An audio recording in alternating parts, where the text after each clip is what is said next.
Hola, hola, buenas noches. Vamos a ver cómo me están escuchando. Vamos a ver. Buenas noches. Queremos hacer una pequeña prueba nada más de sonido. Bien, buenas noches. Reitero nuevamente mi agradecimiento a todos los participantes de este evento de esta noche. El evento de esta noche queremos presentar nuestro invitado especialísimo. El conferencista de esta noche es el señor Teniente Coronel del Ejército de Colombia, señor Raúl Rojas Salazar, en uso de retiro. Profesional en ciencias militares, especialista en seguridad y defensa nacional, especialista en inteligencia militar, administrador de empresas, profesor de la Escuela de Inteligencia Militar del Ejército de Colombia y un sinnúmero de atestados más que acreditan la capacidad de nuestro invitado de esta noche. Quiero recordarles que el tema de esta noche es Foro de Sao Paulo y el peligro para las democracias de América Latina. Antes de dar inicio, vamos a seguir admitiendo a la gente en la sala que están llegando los invitados. Quiero darle las gracias a todos los miembros de la red de invitados especiales que se encuentran en Argentina y que ya están conectados. También a los colegas e invitados especiales de Centroamérica, de Guatemala. También agradecerles a los invitados de Costa Rica que esta noche nos acompañan. De igual manera, el agradecimiento a los colegas que están en este momento en la sala virtual de la Red Nacional, la Red Internacional de Profesionales en Seguridad. A los colegas de nuestra hermana República de Panamá. De igual manera, agradecemos a los colegas de la Red Capítulo México, a los compañeros de México. Muchísimas gracias por estar a esta hora conectados en esta transmisión. Y seguimos dando ingreso a la sala a nuestros invitados. Antes de darle la palabra al señor coronel don Raúl Rojas Salazar, vamos a continuar admitiendo invitados para que posteriormente no tengamos más interrupciones.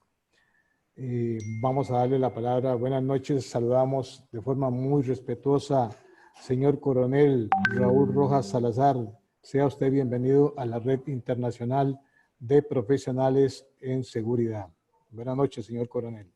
Buenas noches, ¿cómo me escuchan? Le escuchamos perfectamente bien. Don Julio, muchas gracias por la invitación, a Henry igualmente. Yo pienso que hoy día tenemos intereses en común en toda Latinoamérica y yo creo que el que posea la información, el que la conozca, lógicamente tiene una forma de maniobrar dentro de la sensibilidad que se está presentando, vuelvo y repito, en todos los países de Latinoamérica y el Caribe. Y yo creo que este tema del Foro de Sao Paulo es bien interesante porque sencillamente nos muestra una realidad que en muchas naciones no la creen y que sencillamente se da es porque ellos piensan que el Foro de Sao Paulo, por tener una aglutinación de fuerzas de izquierda, son débiles y no tienen la capacidad como tal de desestabilizar una democracia. Precisamente ahorita en el chat alguien escribía con referencia a que ¿qué poder desestabilizador pueden tener este tipo de organizaciones? Pues sí lo pueden tener, y hay un ejemplo claro, y fueron las protestas que se presentaron en noviembre del año pasado, en donde gran parte de los países de Sudamérica sufrieron protestas violentas porque no fueron pacíficas, en donde se afectó el mobiliario, en donde hubo muertos, donde hubo heridos y donde hubo una serie de situaciones que como tal afectaron a toda la comunidad latinoamericana y del Caribe. Entonces, digamos que esta es una especie como de preámbulo. Voy a compartir la presentación. Gracias, coronel. Déjeme nada más extraerle unos segundos de su presentación para continuar con el agradecimiento especialmente a la Red Nacional de Profesionales de Seguridad Capítulo Colombia, representada dignamente por el profesional señor por el profesor señor Henry Vargas Polania. Don Henry, con las buenas noches, como siempre, para nosotros en Costa Rica. Es un honor poder compartir con usted estos eventos y queremos agradecerle, don Henry, por habernos traído esta noche un invitado tan especialísimo con la calidad y el conocimiento para hablarnos de estos temas. Don Henry, bienvenido a la red. Gracias, don Julio. Buenas noches. Un saludo para todos los que están ya conectados en la red. Pues de eso se trata, don Julio, de traer personas que tengan los conocimientos necesarios para que nos aporten los mismos ideas para generar más conocimiento, para generar experiencias, escucharlas. Y hombre, que nos sirva de alerta para las democracias en toda Latinoamérica, porque estamos viendo día a día que las democracias están siendo atacadas. Sucedió hace 8 o 10 días aquí en Colombia. No contamos con una Corte Suprema de Justicia que sea neutral, que falle en derecho, sino que tiene sesgos ideológicos, políticos y sobre todo de izquierda, queriendo buscar hacer daño a la estabilidad del país. Y así como se presenta en Colombia, se ha venido presentando en muchos países de Sudamérica y para nadie es desconocido, como se ha venido presentando, por ejemplo, en Bolivia, por ejemplo, en Ecuador, en Argentina. Venezuela es el típico caso que tenemos acá en Sudamérica y que afortunadamente algunos países reaccionaron a tiempo y han tratado de corregir su rumbo, otros no, otros se han quedado ahí, como el caso de Nicaragua, el mismo Venezuela, Cuba. Entonces, son países que han sido, por ejemplo, el caso de Venezuela, un país que ha sido en su historia muy rico y casi, por decirlo así, potencia a nivel de petróleo, casi que en el mundo, en segundo lugar en el mundo en petróleo, y pasar ahora a un estado de hambruna, de necesidades, de falta de legitimidad de un gobierno y etcétera. Esto es triste. Es lamentable haber conocido un Venezuela pujante y verlo hoy en día completamente hundido y alejado de todo el mundo.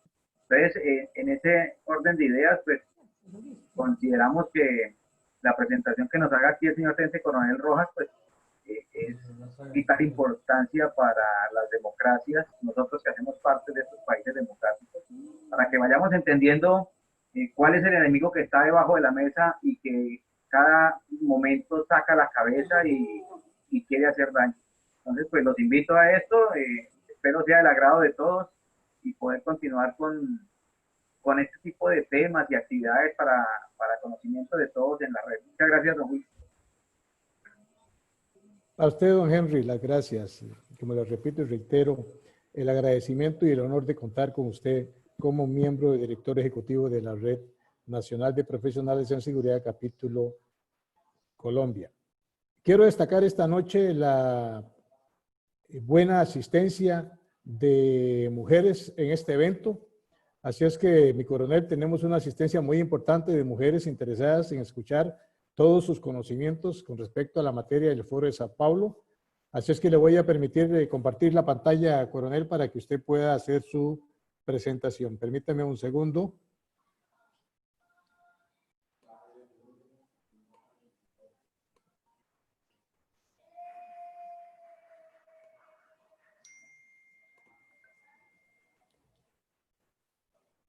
Listo, coronel, usted tiene dominio del...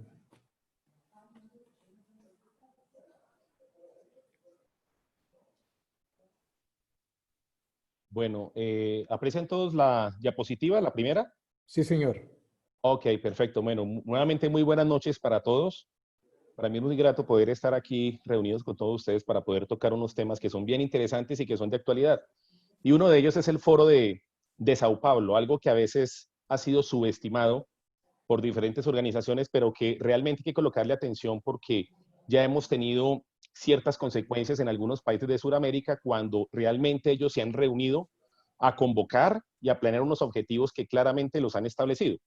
Yo quiero que inicialmente miremos qué es el Foro de Sao Paulo y como tal ellos hacia qué forma o de qué forma se autodenominan. Ellos como tal son una organización de movimientos políticos de centro izquierda, izquierda e izquierda radical. Y yo cuando yo hago referencia a movimientos o a grupos de izquierda radical, hago referencia a grupos terroristas de corte marxista-leninista, como es el caso de las FARC, del ELN y de algunos otros grupos en Latinoamérica. Y toda esta organización o estos movimientos que buscan llegar al poder democráticamente o mediante la desestabilización de las democracias en Latinoamérica y en el Caribe. O sea, muchos grupos terroristas que en la década anterior hacían parte del foro, hoy en día se han acogido a algunos procesos de paz, como es el caso de las FARC en Colombia, pero también hay grupos que todavía se encuentran en negociaciones con sus respectivos países. Pero como tal, ya ellos de querer hacer una toma del poder por la vía de las armas, digamos que ya lo tienen relegado. Buscan hacerlo de manera democrática y más adelante vamos a ver todos los ejemplos de cómo lograron obtener jefaturas de Estado mediante las urnas, democráticamente. Decimos que el Foro de Sao Paulo, se constituye en julio de 1990. Incluso en julio de este año se cumplieron 30 años de la creación del Foro de Sao Paulo. Como decíamos, son todos los partidos de izquierda de Latinoamérica. Se reunieron invitados por el Partido de los Trabajadores, más exactamente por Luis Ignacio Lula da Silva de Brasil, pero que realmente hubo una motivación inicial y fue de Fidel Castro, teniendo en cuenta que ya había caído el muro de Berlín en 1989 y al ver que ya no tenía el apoyo de la Unión Soviética, decide prácticamente motivar a Lula da Silva para que por medio del Partido de los Trabajadores convoquen a todos los movimientos de izquierda, tanto políticos como armados, para tratar de darle oxígeno a la revolución cubana, que obviamente se afecta con la caída del muro de Berlín y con la caída de la Unión Soviética. Y obviamente con el ánimo de discutir el nuevo panorama internacional después de la caída de este país que prácticamente tenía el control ideológico en lo que hace referencia al comunismo y socialismo en diferentes partes de Sudamérica y del Caribe. Ahora, no solo se han reunido partidos, como yo les decía a ustedes, políticos, también se han reunido organizaciones terroristas en Latinoamérica como las FARC o el ELN, que son grupos terroristas colombianos. Ya más adelante les hablaré acerca de las FARC porque se desarrolló un proceso de paz muy mal hecho en Colombia, en donde las FARC pasaron a ser un movimiento político. También se encontraba o se reunía el MRTA, que es el Movimiento Revolucionario Tupac Amaru del Perú, también el Ejército Zapatista de Liberación Nacional de México y el CAM, que es la coordinadora Arauco Mayeco, sencillamente que buscan la reivindicación de las tribus mapuches en la Araucanía chilena, pero tiene un alto componente ideológico izquierdista y revolucionario que como tal en muchos sectores de la sociedad chilena los catalogan como terroristas. Los miembros del foro como tal, hablo de Latinoamérica y el Caribe, tienen voz y voto. Sin embargo, a estos encuentros también asisten partidos y movimientos sociales de izquierda de otras partes del mundo. También más adelante vamos a ver los cuales solo tienen voz, pero no tienen voto. O sea, siempre se ha visto un afán por parte del Foro de Sao Paulo aquí en Latinoamérica de tratar de hacer un eco en Europa, en Asia y en África para que conozcan la lucha que ellos vienen haciendo aquí en Sudamérica y por lo menos obtener un apoyo moral en el sentido de que ellos se puedan mostrar a nivel internacional. En el momento de la creación del Foro de Sao Paulo, el único movimiento político que ejercía la presidencia o la dirección de una nación, pues en ese caso era el Partido Comunista de Cuba, ¿no? En el momento en que se conforma el Foro de Sao Paulo, obviamente no fue mediante la democracia, fue mediante una toma del poder, una toma cruenta, una toma por la vía de las armas en Cuba. Y 20 años después, encontramos que muchos de estos partidos, mediante el sufragio, ejercerían el gobierno en diferentes países o formarían parte de coaliciones, ¿no? Así como otros se convertiría en primera fuerza de oposición. Y es el caso de ciertos partidos o movimientos que ganan algunas jefaturas de Estado, pero hacen coaliciones con los diferentes partidos comunistas de cada una de esas naciones. Obviamente no podían ganar sin el apoyo popular de ese tipo de organizaciones. Hablamos de que el Foro de Sao Paulo ha venido creciendo sistemáticamente. Hablamos de que en el 1990 tenían aproximadamente unos 25 movimientos y partidos y hoy día tienen 120 partidos y organizaciones políticas, de todas las organizaciones políticas de izquierda en Latinoamérica y en el Caribe, pero obviamente cada vez que se efectúa el foro, que se efectúa cada año, ellos van a tratar de engrosar más esta comunidad y este grupo para poder tener más peso en la comunidad. ¿Cuáles son los objetivos como tal que ellos tienen o que ellos buscan? Pues ellos hablan de hacer frente al neoliberalismo implementado por el imperio. ¿Quién es el imperio? Los Estados Unidos de Norteamérica. Entonces, es uno de los objetivos que ellos siempre han tenido desde un inicio. Hablan también de expandir la revolución socialista para alcanzar el poder por la vía electoral sin la violencia, como yo decía anteriormente. Porque realmente esta violencia fue característica en muchos países de Sudamérica en la década de los 60, 70 y 80, con la conformación de grupos terroristas de extrema izquierda, marxista-leninistas, como los que nombré anteriormente, y que obviamente fueron fuertemente influenciados y apoyados económicamente por la Unión Soviética antes del año de 1989. Y una vez en el poder, ¿qué buscan ellos? Desmantelar las instituciones republicanas. En pocas palabras, normalmente lo que caracteriza a una institución republicana o su principal característica es que la elección de un jefe de Estado se haga por medio de las urnas, por medio de la votación, pero es una elección de un presidente o de un mandatario de manera temporal. Es una característica clave de una república. No, ellos buscan llegar al país a donde se van a postular, llegar al poder y tratar de perpetuarse en allí y no cumplir, digámoslo así, con la filosofía o con los requisitos que demanda como tal una república. Y estos objetivos que tiene el Foro de Sao Paulo, pues realmente son los mismos objetivos que tiene Cuba. Vuelvo y repito, la formación del Foro de Sao Paulo, si bien es cierto, el Partido de los Trabajadores de Brasil son los que inician con todo este tejemaneje y organización del foro, pero hay una fuerte influencia de Fidel Castro en ese entonces para que este foro como tal se consolidara en Latinoamérica y en el Caribe. Entonces, los objetivos que estamos viendo acá prácticamente son los mismos objetivos que tienen en Cuba en el desarrollo de la revolución, que todavía lo mantienen como una revolución y que obviamente está totalmente pasado de moda y que como tal no lo han cambiado. La virtual colonización de la rica Venezuela a través de Hugo Chávez. Y yo creo que todos fuimos testigos y nos dábamos cuenta por los medios de comunicación sobre la cercanía que tenía Fidel Castro con Hugo Chávez, donde se reunían continuamente, ya fuera en Venezuela o se reunían en Cuba, aunque realmente Hugo Chávez acostumbraba a viajar más seguido a Cuba. Se decía que él tomaba un vuelo desde Venezuela, vuelo militar, y estaba viajando prácticamente cada 15 días a Cuba a visitar a Fidel Castro. Obviamente para Fidel Castro fue importante tener esa relación, teniendo en cuenta que ya había perdido el apoyo económico de la Unión Soviética y necesitaba subsistir o que la revolución continuara mediante el apoyo económico del petróleo de Venezuela, que en ese entonces era importante. Hoy día realmente está muy mal. Sustituir el oro de Moscú por el petróleo de Caracas, como les decía a ustedes anteriormente. Dar un instrumento de supervivencia en lo que hace referencia del Foro de Sao Paulo al castrismo como tal, o sea, que el castrismo continuara en esa vigencia, ¿sí? Que el castrismo como tal no muriera, sino que continuara, y ese oxígeno se lo ha dado el Foro de Sao Paulo, se lo ha dado en cierta forma el Grupo de Puebla, que también vamos a hablar más adelante de él, y una serie de organizaciones que se han creado con el ánimo de darle ese oxígeno a la Revolución Cubana, porque quiero recordarles que los partidos socialistas y comunistas de Latinoamérica y el Caribe ven todavía a Cuba como un referente de revolución, o sea, como un ejemplo a mostrar a pesar del hambre, la miseria y la cantidad de barbaridades que hemos visto allá en Cuba y obviamente también en Venezuela. Vamos a ver el histórico de elecciones después de 1990, o sea, después de que se conforma el Foro de Sao Paulo. Tenemos inicialmente que el primer presidente de izquierda que gana mediante unas elecciones democráticas después de la creación del Foro de Sao Paulo fue Hugo Chávez en Venezuela precisamente, que fue en 1998, y él gana por medio del movimiento Quinta República, que posteriormente se convierte en el PSUV, que es el Partido Socialista Unido de Venezuela. Y lógicamente, pues allí comienza toda esta situación de todos estos movimientos y partidos tomando fuerza, porque prácticamente Hugo Chávez es el que coloca la bandera para que comiencen los demás partidos a moverse y a tratar de ganar las diferentes jefaturas de Estado. Luego encontramos en el 2002 aquí a Lula da Silva por medio del Partido de los Trabajadores.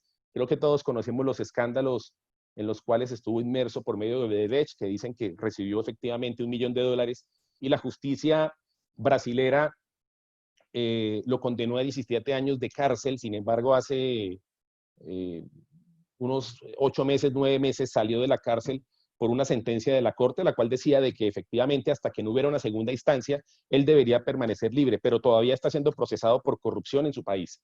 En el 2004, a Tabaré Vázquez del Frente Amplio en Uruguay, un partido de centro izquierda, algo moderado. En el 2005, Evo Morales del Movimiento al Socialismo en Bolivia. Ustedes saben que el hombre quería perpetuarse en el poder prácticamente, iba para su cuarta reelección, pero por situación de corrupción en el comité electoral fue cuando efectivamente lograron determinar eso y le están adelantando sus respectivas investigaciones. Actualmente se encuentra asilado en el exterior. Michelle Bachelet, perdón, con el Partido Socialista de Chile, digamos que de centro izquierda, una izquierda muy soft, muy suave. Rafael Correa, en el 2006 por Alianza País en el Ecuador, de igual forma también estuvo casi en la presidencia unos 10 años, iba por una tercera reelección, pero pues allí quedó como sucesor Lenín Moreno del mismo partido, pero con el que actualmente tienen una pelea casi a muerte por diferentes situaciones. Parece que es intromisión de Correa en las políticas que Lenín Moreno ha querido implementar en el Ecuador. Entonces hay una cantidad de celos y de egos que ha motivado que exista esa división como tal. Incluso más adelante en un mapa que tengo allí, si bien es cierto, Lenín Moreno está con el partido País, Alianza País, que es un partido de izquierda, pero realmente él adopta muchas políticas de libre mercado y de orden capitalista que digamos que lo podríamos sacar de ese espectro en este momento.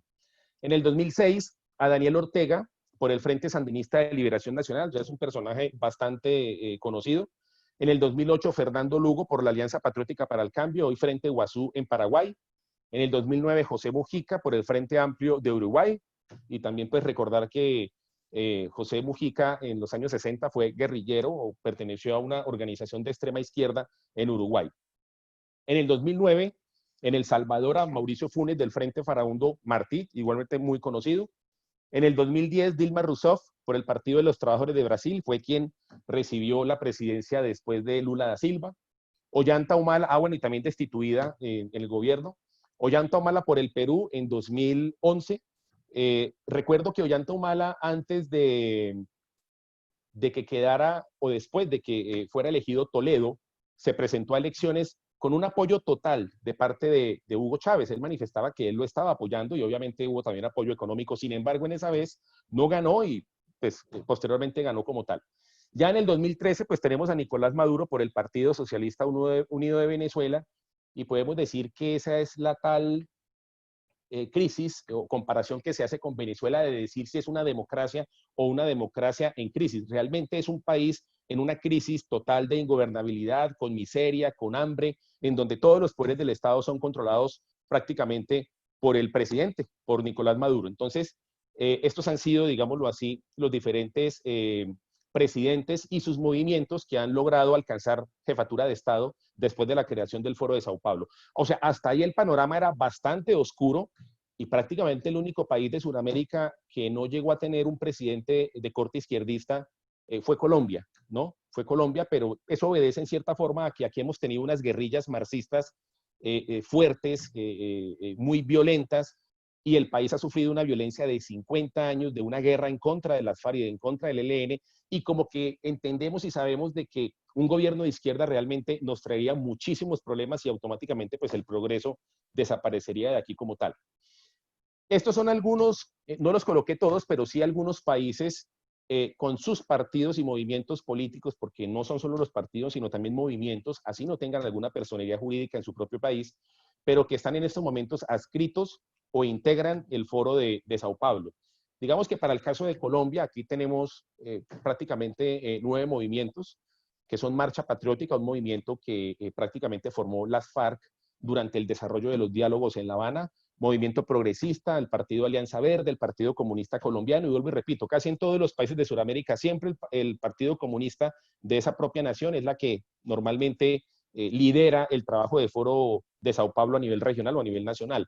El Polo Democrático Alternativo, Presentes por el Socialismo, la Unión Patriótica, y como ustedes pueden ver acá, son partidos que han militado en la izquierda, pero nosotros hemos tenido sorpresas aquí en Colombia, y tenemos el caso en Colombia del Partido Alianza Verde, un partido que decía que no querían votar por la izquierda de Gustavo Petro, de la Colombia Humana, y no querían votar por la derecha de Álvaro Uribe Vélez. Por consiguiente, ellos se recolocaban en el centro. Pero estamos viendo de que ellos prácticamente hace 2 años participaron en el desarrollo del Foro de Sao Paulo y fueron incluidos dentro de la lista de movimientos y partidos adscritos al Foro de Sao Paulo. Entonces ya eso da un mensaje de que efectivamente el Partido Alianza Verde pues no es más que un partido de centro izquierda, no es ningún partido de centro. Ya con esto uno se da cuenta realmente cuál es su objetivo y qué es lo que ellos quieren realizar y desarrollar como tal, ¿no? El resto de partidos sí abiertamente se han declarado de izquierda y pues ya todos los conocemos realmente cómo vienen trabajando en toda esta situación. De igual forma, partidos en Chile, en Costa Rica, en Guatemala, en Ecuador, en Honduras, que pues realmente no los quiero mencionar mucho. Aquí hay personas de otros países que yo creo que conocen muy bien los partidos políticos de cada una de sus naciones y de sus países. Los partidos miembros del foro actualmente en el gobierno, mire, ustedes ven el mapa de Sudamérica, Centroamérica y algunos países del Caribe. Este mapa, como ustedes pueden ver, se ven más países como en azul, pero este mapa hace 15, 20 años era rojo prácticamente. O sea, el único país que estaba en azul era Colombia. De resto prácticamente, bueno, Panamá también en algún momento, pero casi todos los países se encontraban en rojo, de acuerdo a la lista que les enuncié a ustedes de los mandatarios que en ese momento gobernaban después de la conformación del Foro de Sao Paulo. En estos momentos en Argentina, que está en rojo, pues está Alberto Fernández, que tiene como vicepresidente a Cristina Kirchner. Prácticamente Alberto Fernández es la marioneta de Cristina Kirchner. Se dice que ella es la que realmente manda allá en Argentina. Y ellos, dentro del movimiento de Frente de Todos, pues es un movimiento peronista de izquierda y que ha hecho coalición con el Partido Comunista, con el Frente Grande y con otros movimientos claramente de izquierda en esa nación.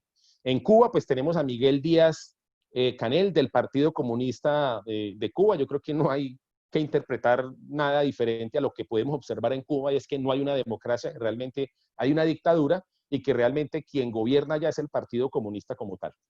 En México tenemos a López Obrador por medio del Movimiento de Regeneración Nacional, un movimiento socialista, también apoyado por movimientos de izquierda, que en cierta forma ayudaron para que él pudiera ganar las elecciones, y lógicamente no le quedó tan difícil después de un gobierno de Peña Nieto, un gobierno muy cuestionado, un gobierno vinculado con corrupción. Por consiguiente a López Obrador le quedó un poco fácil, digámoslo así, aunque yo sé que no es fácil, pero sí fácil, entre comillas, para poder haber ganado la jefatura de Estado en México. En Nicaragua, Daniel Ortega, que todavía está allí. En Panamá, Laurentino Cortizo del Partido Revolucionario Democrático, un partido de centro izquierda.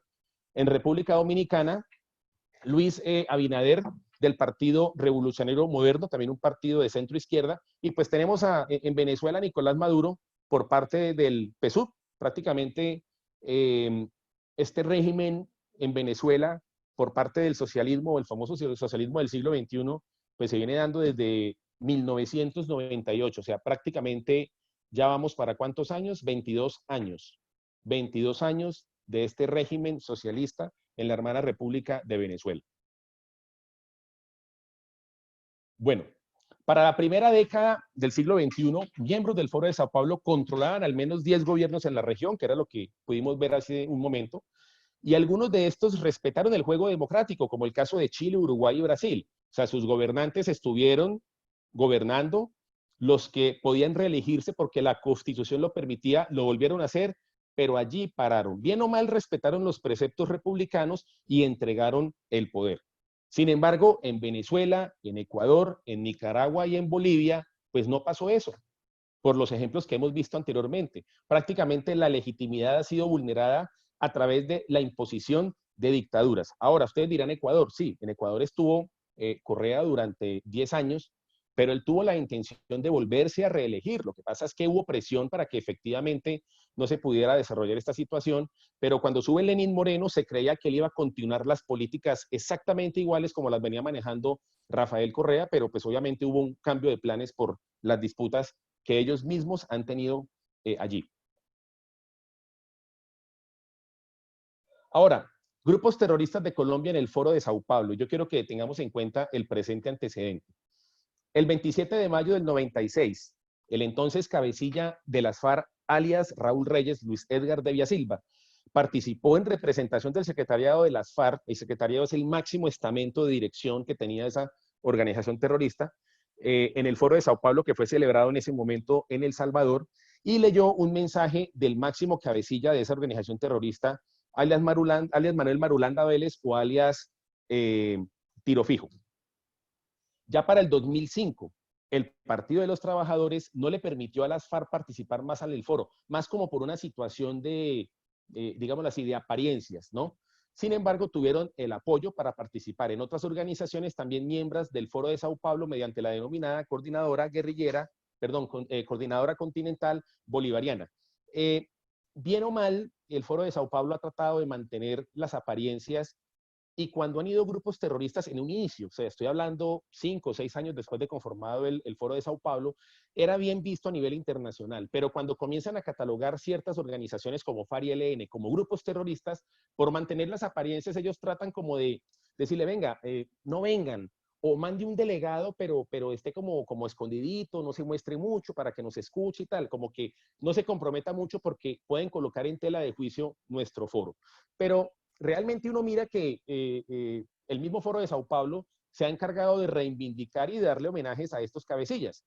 Y por eso es que 12 años después, durante la celebración del foro en Montevideo, los asistentes rinden homenaje al terrorista Raúl Reyes, quien fuera abatido por las fuerzas militares de Colombia en suelo ecuatoriano. Eso se presentó en 1997. Yo creo que ustedes fueron conocedores acerca de esa operación que hacen las fuerzas militares de Colombia, en donde ubican al terrorista alias Raúl Reyes en suelo venezolano, aproximadamente a unos 3-4 kilómetros pasando la frontera hacia Ecuador, que posteriormente desencadena en un problema diplomático y político tremendo en toda América, y que eso conlleva a una cumbre en República Dominicana, en Santo Domingo, precedida por el expresidente en ese entonces, Leonel Fernández, también de izquierda, en donde se trata del punto de una invasión a suelo de otro país, y en donde el presidente Uribe, en ese momento gobernante de Colombia, explica la necesidad militar de haber hecho esa operación y de haber dado de baja a ese terrorista, por cuanto la necesidad era imperiosa por todo el terrorismo que este sujeto y que toda su organización hacían, no solo en la frontera con Colombia, sino también dentro de Colombia. Entonces, el Foro de Sao Paulo no tuvo ningún problema en rendirle homenaje, ¿sí? En rendirle homenaje con el minuto de silencio, con agachar la cabeza y demás. En pocas palabras, reivindican los grupos terroristas marxistas-leninistas. Y hay un componente fuerte acá, porque yo creo que todos ustedes lo saben, y es que las FARC llegó a ser el cartel de las drogas más poderoso y más importante del mundo. Se habla de que ellos llegaron a recoger aproximadamente 1.500 millones de dólares producto del narcotráfico, en donde ellos prácticamente trabajaban o participaban de toda la cadena de producción. Trabajaban en la siembra, en la cosecha, trabajaban en la confección de la droga como tal y trabajaban también en la distribución en los diferentes países, hicieron nexos con carteles mexicanos y demás. Sin embargo, el Foro de Sao Paulo los reivindicaba como luchadores sociales. Entonces, es un cinismo tremendo que han tenido estos grupos dentro del Foro de Sao Paulo.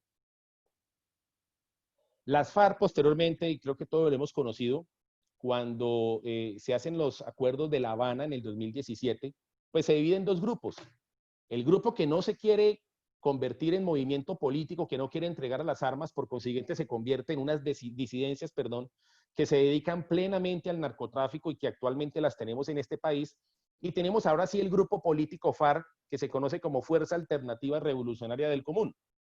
Un grupo político que sale como consecuencia del desarrollo de los diálogos de La Habana, unos terroristas que pasan a ser congresistas, unos terroristas que no van a pagar un solo día de cárcel dentro de toda la cantidad de barbaridades que hicieron, porque las FARC cometieron asesinatos, cometieron secuestros, reclutaron menores de edad, niños entre los 10 y 15 años, niños que los colocaban como carne de cañón para que pelearan en contra del ejército, niños que fueron también abusados sexualmente, niñas de 12, 13 años que al ser violadas quedan embarazadas y las hacían abortar en las selvas de Colombia. En estos momentos, los congresistas de las FARC, terroristas de las FARC, están compareciendo ante la Justicia Especial de Paz acerca de todo lo que tiene que ver con el reclutamiento de menores. Vamos a ver cuál es la verdad que van a contar realmente, porque seguramente se van a omitir a decir cosas muy sencillas o realmente cosas que no los vayan a afectar dentro del proceso que todavía como tal continúa. Pero es muy claro que las FARC, dividido en dos, el grupo político que está en el Congreso y unas disidencias de las FARC dedicadas al narcotráfico, dan a entender de que están enemistadas, de que realmente no están conectadas. Pero aquí ya tuvimos un ejemplo claro y es con Jesús Santrich, un cabecilla que se desempeñaba como congresista por los acuerdos de La Habana y que se descubrió de que se encontraban negociando drogas con los carteles de la mafia en México, por medio de unas grabaciones y un trabajo que efectúa la DEA en Colombia. Entonces la condición era de que estos cabecillas, después de la firma de los acuerdos de La Habana o del proceso de paz, si delinquían, automáticamente se iban a la cárcel. ¿Qué ocurre? Que este señor se le comprueba que efectivamente, de que efectivamente estaba negociando droga con los carteles de México, automáticamente los Estados Unidos tratan de gestionar una extradición de él, pero las cortes colombianas, que están bastante ideologizadas, trataron de darle el beneficio a él para que efectivamente no estuviera en la cárcel. ¿Y qué ocurre? Que se fuga. Y en estos momentos Jesús Santrich, que era el congresista por los acuerdos de La Habana, pasa a conformar las disidencias de las FARC, dedicado totalmente al narcotráfico. En cuanto al ELN, pues ellos participaban también en los foros, aunque el Partido de los Trabajadores de Brasil pues negaba que hubieran sido miembros como tal. Pero las organizaciones y miembros del Foro de Sao Paulo no les dan el calificativo de terroristas. O sea, el 95% de los países del mundo calificaron de terroristas a raíz del 11 de septiembre y del acto terrorista de las Torres Gemelas en Nueva York. A partir de allí se le catalogó a las FARC, al ELN y a diferentes grupos terroristas de Sudamérica como terroristas, como lo que son realmente. El Foro de Sao Paulo los ve todavía como luchadores sociales. Bueno, vamos a pasar ahora al socialismo del siglo XXI, que también nosotros lo hemos escuchado bastante y que tiene bastante relación, obviamente, con Venezuela, porque uno de sus megáfonos en América ha sido Hugo Chávez, ¿no? En cuanto al socialismo del siglo XXI, que en cierta forma es un pilar de lo que se maneja dentro del Foro de Sao Paulo. Pero decimos inicialmente que este concepto viene de un sociólogo alemán, Dietrich Stephan, que comienza a configurarlo en 1996 y que surge como una reflexión al socialismo soviético del siglo XX. En pocas palabras, venga, miremos qué fue lo que pasó con el socialismo y el comunismo en la Unión Soviética, cuáles fueron los errores que se cometieron. Y si se cometieron estos errores, vamos a tratar de ¿qué? De solucionarlos, vamos a tratar de darle un giro para tratar de establecer un nuevo socialismo que no sea como el anterior, sino un socialismo prácticamente nuevo, corregido de las observaciones anteriores para que realmente pueda pegar en cada país de Latinoamérica. Y este se difunde el 30 de enero del 2005 en el quinto Foro Social Mundial, y pues su principal vocero fue el presidente de Venezuela en ese entonces, Hugo Chávez Frías. Ese es el que, como tal, le da megáfono a esto del socialismo del siglo XXI, tratando de decir de que el socialismo que había en la Unión Soviética tenía muchísimos errores, pero que el socialismo del siglo XXI es aquel que los va a llevar a la victoria y que realmente va a traer justicia social. En el marco de la Revolución Bolivariana, Chávez señaló pues, que para llegar a ese socialismo habría una etapa de transición que denominaría democracia revolucionaria. Y es que es muy claro que Chávez, cuando sube al poder, él comienza a hacer una transición muy suave, una transición muy suave. Él no decía muy de frente, antes de que ganara las elecciones o cuando estaba de candidato, que él era socialista o que a él le gustaban algunas ideas comunistas. Él trataba de colocarse como en el centro porque obviamente necesitaba captar votos en la población. Y esta transición llamada democracia revolucionaria es cuando comienza poco a poco a hablarle a los venezolanos acerca de las bondades de un socialismo nuevo, no como el socialismo que había en la Unión Soviética, un socialismo despiadado, un socialismo déspota, totalitario, no, un socialismo diferente que podría mejorar las condiciones de vida de los venezolanos. Obviamente, pues esas eran las palabras de él y realmente pudimos ver todo lo contrario.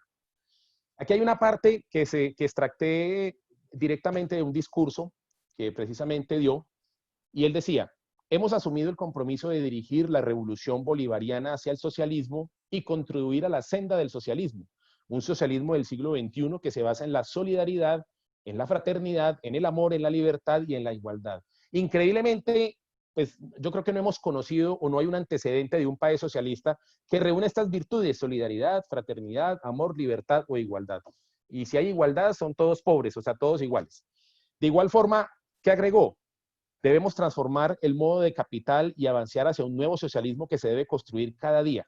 Llegaba a pensar en un capitalismo con rostro humano, un capitalismo social, una tercera vía entre socialismo y capitalismo. El paso de los años me convenció que un capitalismo humano es una contradicción en sí mismo. O sea, él desde un principio sabía que no iba a implementar medidas capitalistas, que no le iba a apostar al libre mercado, que no le iba a apostar a la libertad como tal, que le iba a apostar ¿a qué? Al colectivismo, que es lo que normalmente el socialismo y el comunismo manejan como tal, pero él siempre lo tuvo claro desde un principio, pero vuelvo y repito, logró ganar las elecciones por cuanto venían gobiernos, digámoslo así, de derecha en Venezuela, donde se han presentado situaciones de corrupción, y en cierta forma el pueblo venezolano, con ese discurso que tenía Hugo Chávez, fue captado fácilmente y votaron por él para que se convirtiera en presidente de ese país.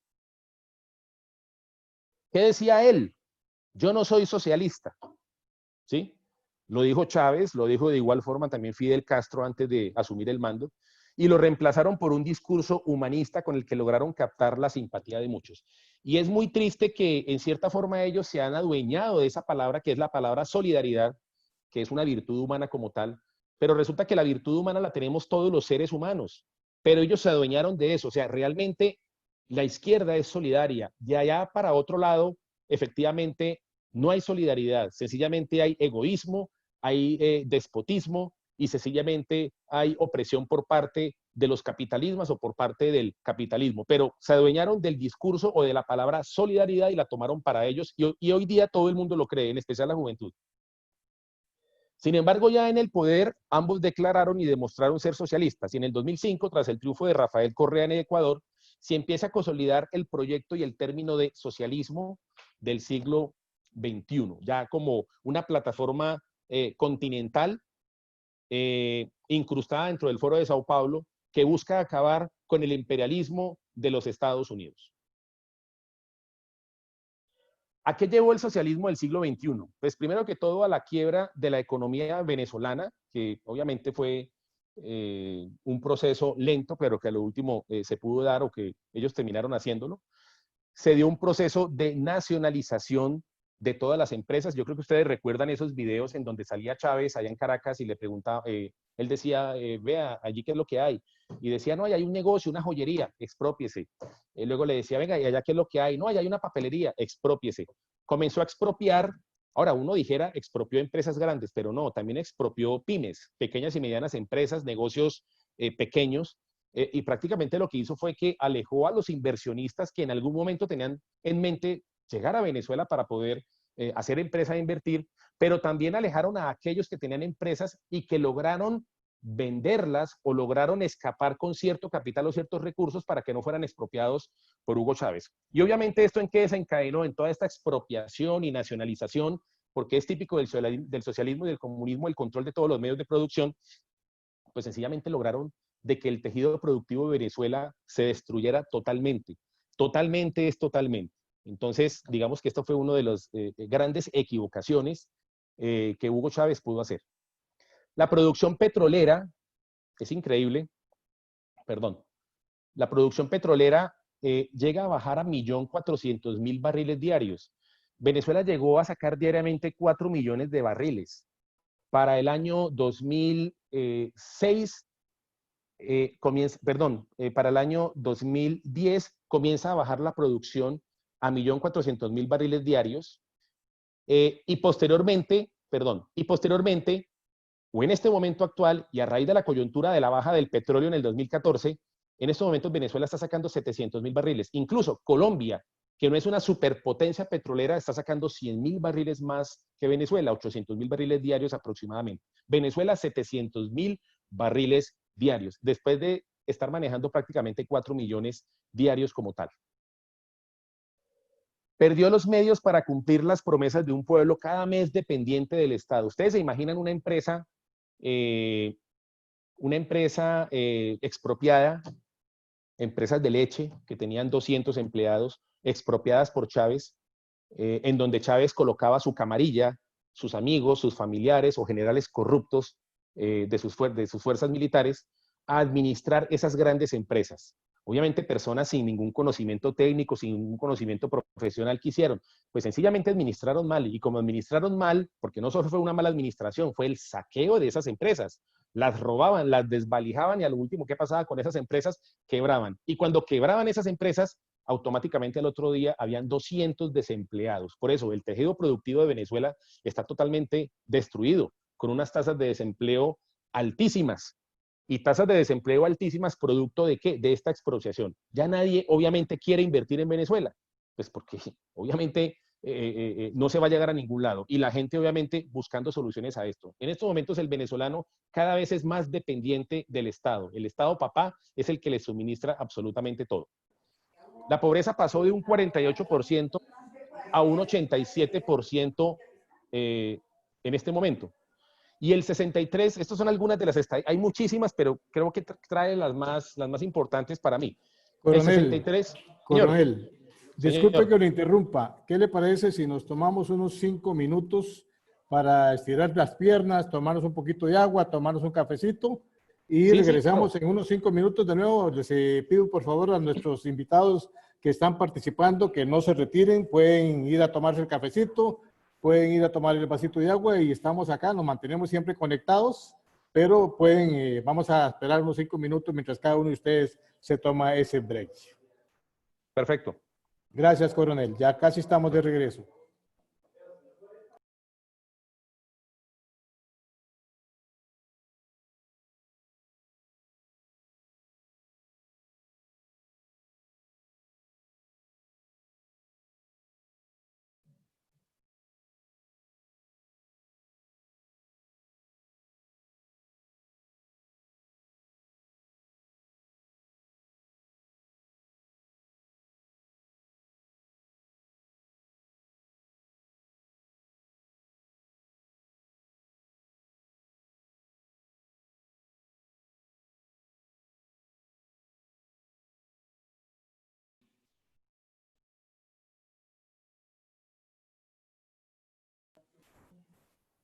Bueno, muy bien. Estamos de regreso para continuar adelante con este conversatorio de esta noche. Coronel, ¿usted puede continuar con la presentación?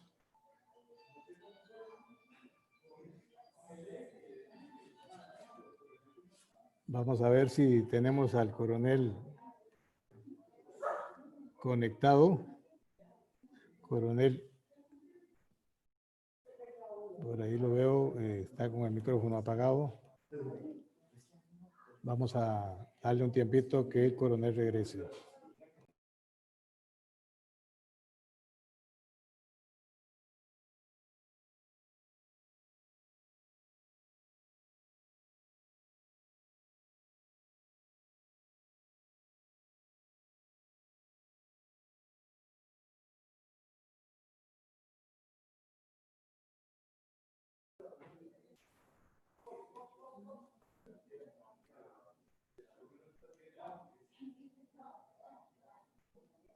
¿Presentación? Sí. Perfectamente bien, coronel. Ok, perfecto. Adelante. Ok, gracias. Bueno, me pareció pertinente traer esta frase de una filósofa y escritora, Ayn Rand, que es una escritora estadounidense de origen ruso, amante de la libertad. Decía: no hay diferencia entre comunismo y socialismo, excepto en la manera de conseguir el mismo objetivo final. El comunismo propone al hombre mediante la fuerza, el socialismo mediante el voto. Es la misma diferencia que hay entre asesinato y suicidio, que es para el caso de lo que estamos viendo nosotros en aquellas naciones en donde se impuso el socialismo, digámoslo así, por medio de las urnas, porque es uno de los objetivos que maneja el Foro de Sao Paulo como tal, pero obviamente con una cantidad de mentiras y de cosas tratando obviamente de llamar la atención de las personas. Bueno. Vamos a ver entonces ahora lo que son el último encuentro que se realizó del Foro de Sao Paulo. Fue la edición 25 que se desarrolló en Caracas, se desarrolló el año pasado, y prácticamente esta presentación o el lema que ellos manejaron era: por la paz, la soberanía y la prosperidad de los pueblos, unidad, lucha, batalla y victoria, toda la carreta que ustedes ya de pronto conocen allí. Y obviamente este encuentro trajo muchos partidos y movimientos de izquierda de Latinoamérica, pero también hubo alguna participación virtual o incluso saludos por parte de movimientos y grupos internacionales que lo vamos a ver más adelante también. Pero en este encuentro se enfatizó mucho hacia la parte de los afrodescendientes, los jóvenes, las mujeres, los parlamentarios y lo que tiene que ver con los pueblos originarios, perdón, y como tal las etnias de toda Latinoamérica y el Caribe. Dentro del foro, como les decía a ustedes, se presentan unos saludos, ¿no? saludamos al Foro de Sao Paulo, les deseamos que tengan una muy buena participación, tal. En ese caso, hubo saludos por parte del Partido Revolucionario Moderno de República Dominicana, un partido de centro izquierda, el Partido Rusia Justa de la República Federal de Rusia, partido de izquierda también, o de los rezagos que quedaba del comunismo anterior antes de 1989, el Partido Socialista Brasilero, el Consejo Nacional de Comités Populares de Martinica, el Movimiento Patria para Todos, República Dominicana, el Partido Comunista de Canadá, que es un partido marxista-leninista, y aquí hay que entender que en Estados Unidos hay comunistas y en Canadá también hay comunistas y hay partidos comunistas como tal que no han sido ilegalizados y que como tal tienen sus movimientos y se pueden mover sin ningún inconveniente. Y el Movimiento Nacional Popular de Libia, en Oriente Medio. Digamos que estos fueron los saludos internacionales que recibió este 25º encuentro del Foro de Sao Paulo celebrado en Caracas, Venezuela. Me quiero centrar en la parte de las juventudes porque es que el Foro de Sao Paulo ha tenido bastante lineamientos con referencia a la juventud latinoamericana. Y es obvio que lo hagan de esa forma y es obvio que lo hagan así. Y se enfrascan muchísimo en los jóvenes porque al fin y al cabo son el futuro de los diferentes países y porque en cierta forma son más manipulables ideológicamente y pueden que ellos logren los intereses que el mismo Foro de Sao Paulo o sus mismos partidos de izquierda ubicados en sus países pretenden hacer con ellos. Entonces trataron muchos puntos, hicieron mesas de trabajo y dentro de la reunión o el encuentro que tuvieron las juventudes, pues trataron los siguientes temas. Primero que todo, como siempre, y también lo hacen los afrodescendientes, las etnias, los feministas, la agenda LGTBI y demás, un rechazo de la injerencia del imperialismo contra el derecho a la autodeterminación de los pueblos. Acusan a los gobiernos de Argentina, Brasil, Chile, Ecuador, Colombia y Perú de aplicar políticas neoliberales, xenófobas, racistas y aporofóbicas. En pocas palabras, el rechazo hacia los pobres, que es lo que ellos como tal vienen planteando. Ahora, ustedes observan acá que aquí menciono Argentina. Este foro se desarrolló en julio del año pasado. Actualmente en Argentina, en ese momento se encontraba Macri, un gobierno de derecha. Entonces, como tal, acusan a estos gobiernos de promover estas ideas. Obviamente es lo que ellos dicen. Reivindican nuevamente el papel de Fidel Castro en la Revolución Cubana y el de Hugo Chávez en la Revolución Bolivariana. Y hay que entender que el Foro de Sao Paulo siempre y radicalmente se van a identificar con estas dos revoluciones, así sean un desastre. Revoluciones que han traído hambre, que han traído miseria, que han traído pobreza, sin embargo las siguen reivindicando y es increíble cómo ese poder de convencimiento lo tienen hacia los jóvenes que todavía creen que en estos dos países la revolución sigue creciendo o la revolución sigue en camino para formarse. ¿Qué más trataron? Reafirmar la legalidad y legitimidad de Nicolás Maduro como presidente de la República Bolivariana de Venezuela, así como de las diferentes instituciones del Estado venezolano. Y ustedes saben que el Tribunal Supremo de Justicia se encuentra exiliado. O sea, prácticamente Nicolás Maduro tiene el control y el poder, valga la redundancia, de todos los poderes públicos de Venezuela. Ya no hay separación de poderes como hay en un país democrático. Él tiene el control de absolutamente todo. Sin embargo, ¿qué dicen los jóvenes? No, hay que respaldar a Nicolás Maduro porque eso es lo que a ellos obviamente les han metido.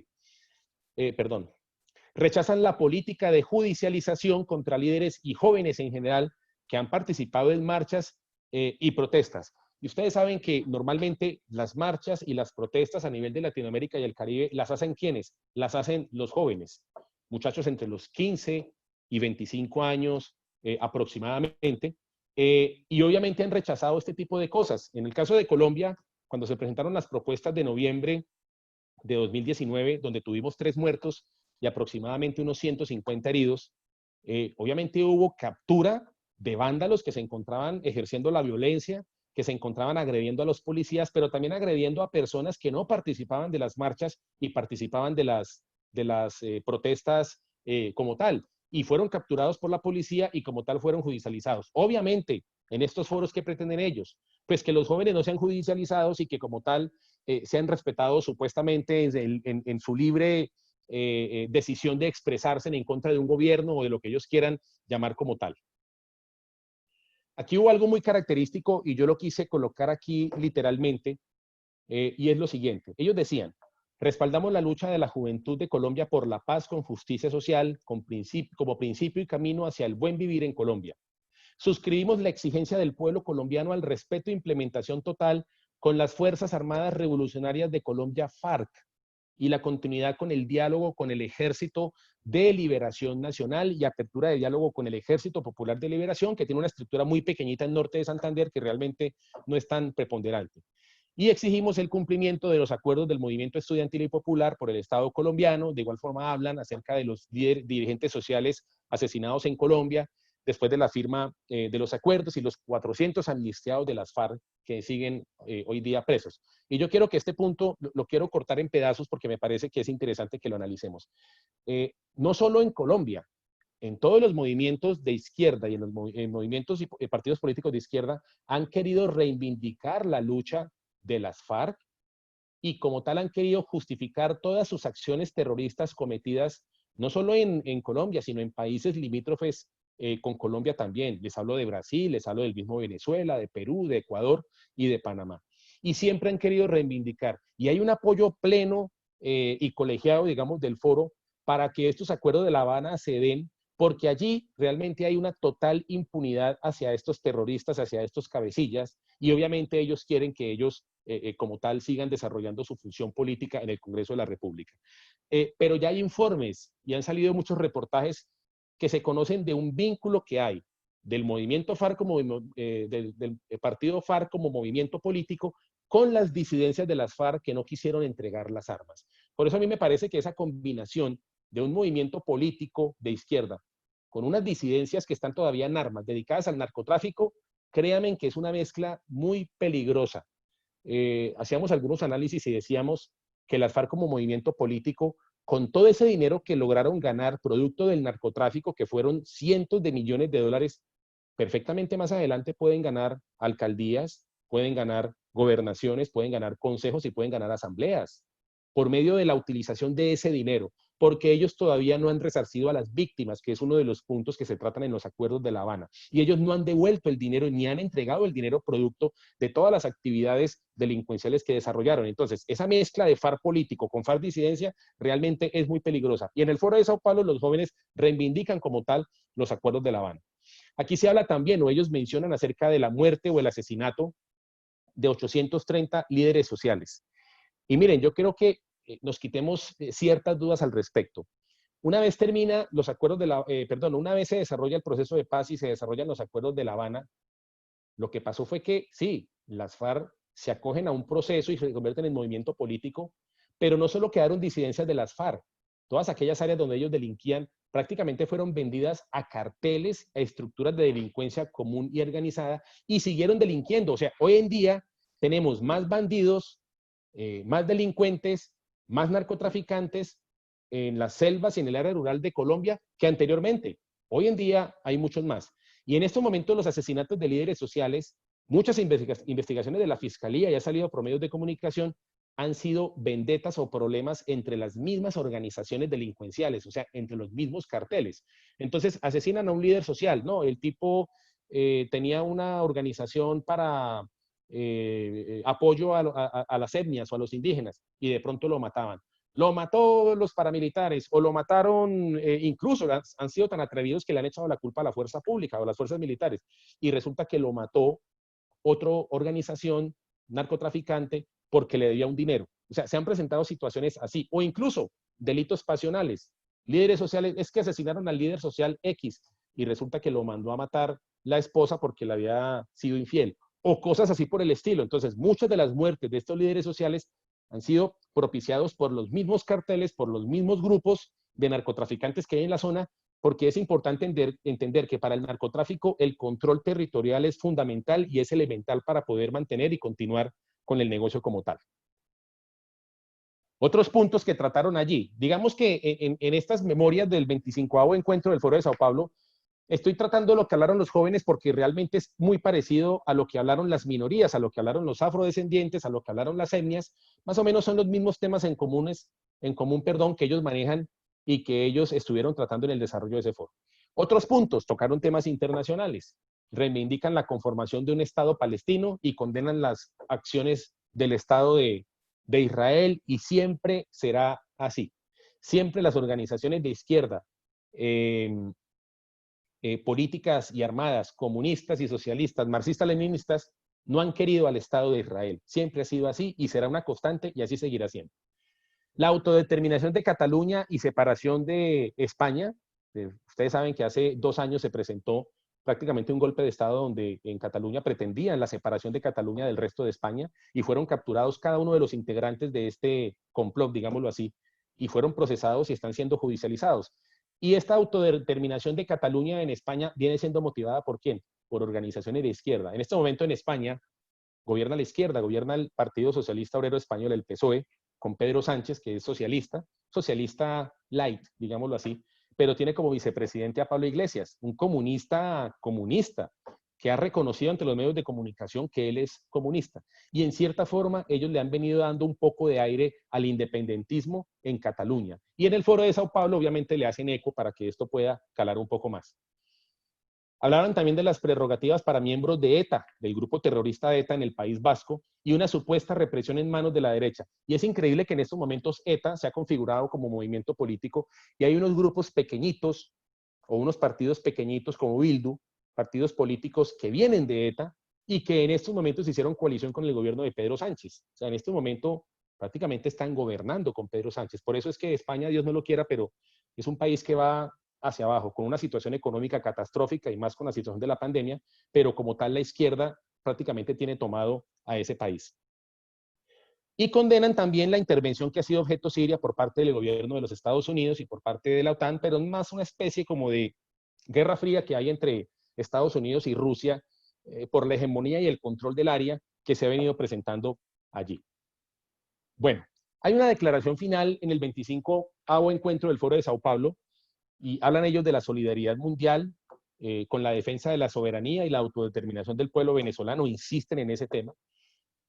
Hablan de defender el CELAC, que es la Confederación de Estados Latinoamericanos y del Caribe. Yo les decía a ustedes que hay una cantidad de organizaciones pequeñitas, el CELAC, el Foro Social, el Foro de Sao Paulo, el Grupo de Puebla, todas son de izquierda, aglutinan o movimientos y partidos políticos de izquierda o aglutinan líderes de izquierda que conforman estos grupos como tal, ¿listo? Conocer con rigor cómo opera la derecha internacional, regional y local en el continente. Y yo quiero detenerme aquí un poquito para hablar de esto, es porque aquí en Colombia tuvimos un presidente que se llama Álvaro Uribe Vélez, que es un presidente de un partido llamado Centro Democrático. Es un partido que se mueve en el espectro del centro hasta la derecha, y ha sido objeto de una persecución jurídica. A ver, a él lo intentaron matar casi 10 veces por parte de las FARC, estoy hablando en los años 90 y después del año 2000. Posteriormente trataron de ganarle en las urnas, pero ganó él en las urnas para presidente, prácticamente ha puesto 2 presidentes, si se le quiere llamar así, y ahora en estos momentos se encuentra detenido dentro de un proceso con una Corte Suprema de Justicia totalmente ideologizada, y que en cierta forma busca realmente es hacer caer a Álvaro Uribe Vélez. O sea, en estos momentos, y en el Foro de Sao Paulo no lo hablan. O sea, en el Foro de Sao Paulo no dicen, queremos acabar con Uribe, queremos neutralizar a Uribe. No lo dicen, pero ellos tienen claro que si Colombia no ha caído en manos de la izquierda recalcitrante y radical que existe en Latinoamérica, no ha caído es porque Álvaro Uribe Vélez se ha puesto en medio, y por tal motivo no ha ocurrido esto. Hablan también, y lo dicen ellos de la siguiente forma: enfrentar de forma enérgica el avance de la derecha. Así lo evidencian los gobiernos neoliberales reciclados, autoritarios y profascistas, como los de Bolsonaro en Brasil, Iván Duque en Colombia, Mario Abdo Benítez en Paraguay, Mauricio Macri en Argentina, en ese entonces, porque hoy en día está Alberto Fernández, Lenín Moreno en Ecuador y Juan Orlando Hernández en Honduras, que destruyen la democracia y los derechos sociales conquistados. Y aquí ha habido un trabajo muy importante que no hay que desconocer y que desafortunadamente ha tenido cierta influencia, y es el trabajo que vienen haciendo con los jóvenes de todo Latinoamérica. Vuelvo y repito, uno observa las marchas y las protestas que se dieron no solo en Colombia, sino que se dieron en Chile, que se dieron en Brasil también, que se dieron en Ecuador, que se dieron en República Dominicana y obviamente en Colombia, y realmente se observaba que el grueso de estas marchas y de estas protestas eran realizados por jóvenes, jóvenes que desafortunadamente están siendo tomados por estas tendencias ideológicas, y parece que no leen, parece que no conocen el pasado, que no lo estudian, y se dejan llevar de este tipo de mensajes que obviamente ha calado en la mentalidad de ellos y que hay que insistirles y hablarles de que efectivamente este tipo de movimientos no han traído ningún progreso ni en América ni en el mundo, y ellos deben conocer esto. Hay que hablarles mucho sobre este tema. Condenar enérgicamente el genocidio permanente que comete la ultraderecha gobernante en Colombia contra toda expresión organizada social y popular. Hablamos de los asesinatos de líderes sociales, algunos líderes sociales, pero también algunos dedicados al negocio del narcotráfico con carteles plenamente organizados. Hablaban también de la libertad de Simón Trinidad y los exguerrilleros que todavía continúan en las cárceles. Simón Trinidad fue un terrorista de las FARC, que hacía parte del Estado Mayor Central de las FARC, que fue capturado en el año 2003. En el año 2003, prácticamente, sí, el año 2003 fue capturado en Ecuador. En ese entonces, el gobierno de Ecuador no era precedido por Rafael Correa, era un gobierno de derecha y obviamente se pudo hacer esa coordinación para la captura. Actualmente este sujeto fue extraditado a los Estados Unidos por narcotráfico y se encuentra purgando una pena de 25 años de cárcel. En el Foro de Sao Paulo es la hora que todavía exigen que Simón Trinidad sea liberado. Exigir al gobierno colombiano el cumplimiento integral de los acuerdos de paz, que son vitales para asegurar en nuestro continente siga siendo una zona de paz. Realmente, si bien es cierto, el Foro de Sao Paulo busca que el poder se llegue al poder por medio de las urnas, por medio de la democracia, pero ellos siguen, vuelvo y repito, reivindicando las acciones que en el pasado hacían las FARC. Y el cinismo de ellos es total. Saben que eran terroristas, que secuestraron, que mataron, que reclutaron niños, que estaban dedicados al negocio del narcotráfico y sin embargo hoy día todavía lo siguen reivindicando.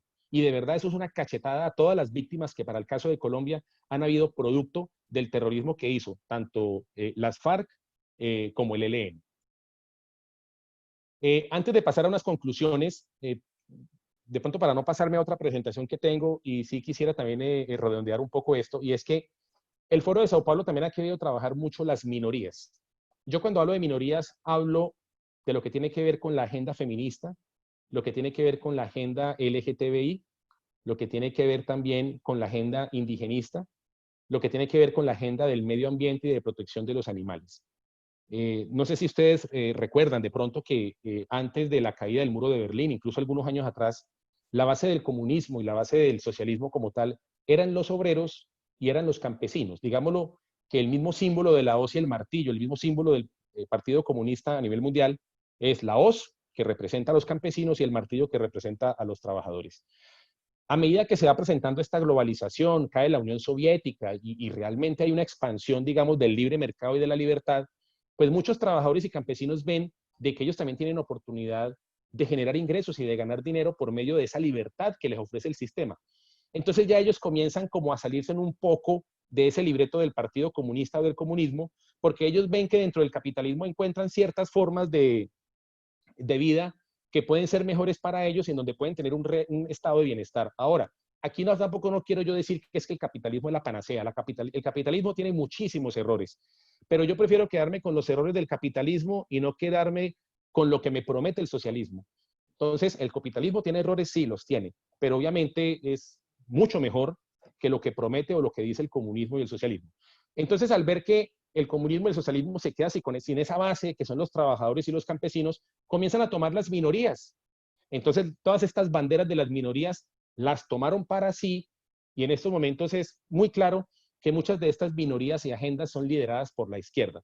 Por eso es normal ver cuando hay una marcha de la agenda LGTBI, sale la bandera del arco iris, que está bien, ellos buscan también ser reivindicados y yo no tengo ningún problema con eso, pero detrás hay una bandera del arco iris y en el centro el logo o el símbolo de la hoz y el martillo del Partido Comunista. Entonces ahí es donde uno dice, realmente a ellos no les importa que sean reivindicados sus derechos como agenda LGTB, realmente lo que les importa es la ideología. Y otro ejemplo que tenemos muy claro en Colombia y que lo hemos conocido es con la agenda del medio ambiente o la agenda ambientalista. Aquí tenemos unas ONGs de izquierda que se hacen llamar defensoras del medio ambiente y lo más curioso es que cuando el ELN, o sea, el Ejército de Liberación Nacional, que es un grupo terrorista, es un grupo que nació en Cuba prácticamente, nació en 1964, ellos han tenido desde hace 30 años dentro de sus actos terroristas, volar un oleoducto que atraviesa media Colombia. Cuando han volado ese oleoducto con explosivos, ¿qué ha ocurrido? Han hecho ecocidios, han dañado los ecosistemas alrededor de todo el oleoducto donde lo han explotado, donde lo han volado. Mire, han habido más de 800 voladuras del oleoducto con una contaminación que ustedes no se imaginan. ¿Ustedes creen que estas organizaciones, ONGs ambientales proclives a la izquierda, se manifiestan al respecto? No lo hacen.